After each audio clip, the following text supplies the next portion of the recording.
ডিসেম্বরের মধ্যে third terminal উদ্বোধন করতে যাচ্ছি। যাত্রী হয়রানি এবং লাগেজ কাটা বন্ধ হয়েছে ইতিমধ্যেই। আমরা বিগত 1 মাস থেকে আপনারা এই সমস্ত খবর আর পাবেন না। আমরা আগামী ডিসেম্বরের মধ্যে থার্ড টার্মিনাল উদ্বোধন করতে যাচ্ছি। আমরা ইতিমধ্যেই 14টি বিমান ক্রয়ের জন্য চুক্তি স্বাক্ষর করেছি। আরও কিছু বিমান আসবে।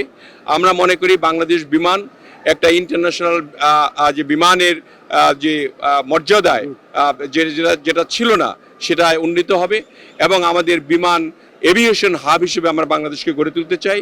সেই সঙ্গে পর্যটনকেও আমরা তুলে ধরতে চাই বাংলাদেশে এমনভাবে যাতে করে আর মানুষ এখন 2-3 কোটি পর্যটক যাতে প্রতি বছর আমাদের বিদেশ থেকে এখানে এসে ভ্রমণ করতে পারে সেই ব্যবস্থা আমরা গ্রহণ করছি। আমাদের আপনারা জানেন যে এবার হজ যাত্রীরা আমার মনে হয় যে বিগত 20 বছরের মধ্যে এত ভালোভাবে হজ করতে যেতে পারে নাই।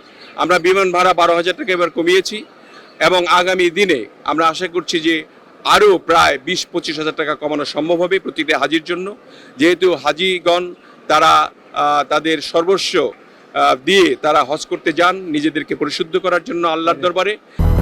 200-র বেশি সার্ভিস ও ফিচারে লেনদেনের সব বিকাশ অ্যাপে সম্ভব। এবং আমি মনে করি যে আগামী বার থেকে আরও সহজ হবে। আমরা ইতিমধ্যেই সৌদি আরবের সঙ্গে কথা বলেছি। তাদের যে নুসুক কার্ড, তাদের যে আইডেন্টিটি কার্ড যেগুলি সেখান থেকে নেওয়া হতো 8 ঘন্টা 10 ঘন্টা ধরে বসে থেকে তাদেরকে এই কার্ডগুলি সংগ্রহ করতে হতো, সেগুলি আর করতে হবে না। সেটা বাংলাদেশ থেকে আমরা দিচ্ছি এবং তাদের যে এখানে ভিসা এবং আপনার ইমিগ্রেশন আমরা বাংলাদেশ থেকেই করে দিচ্ছি, যাতে করে সেখানে এক মুহূর্ত তাদেরকে ওয়েট করতে না হয়।